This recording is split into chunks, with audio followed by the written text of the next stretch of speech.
Evaluate the multivariate limit of tung tung tung Sahor. You might be familiar with the traditional single variable limit where x can converge into one single number in two different ways. However, for multivariate limits, you can take an infinite number of paths from one point to the next. However, all paths converge into one single point. So that's important for later.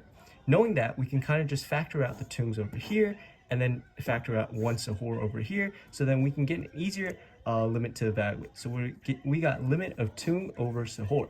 So you still might not know how to solve this. So we're just going to set Sahor equals tung, since this is one of the possible paths. However, all paths must have the same limit. So let's just evaluate this. So we get tung over tung if we substitute Sahor in for tung, and that's equivalent to 1. However, if you set Sahor equal to negative tung, then we get a different situation. We have limit of negative tung over tung, which is equivalent to negative 1. As you can see, these two limits don't converge into the same point, so therefore this limit does not exist, since it's not unique. But am I actually correct, or am I just rambling? So we should probably check our work. All we gotta do is go to this website called Solvely, simply paste in our question, and then click send. It got the same answer as us, the limit does not exist, but it also comes out with a detailed explanation explaining why in case you didn't get it the first time.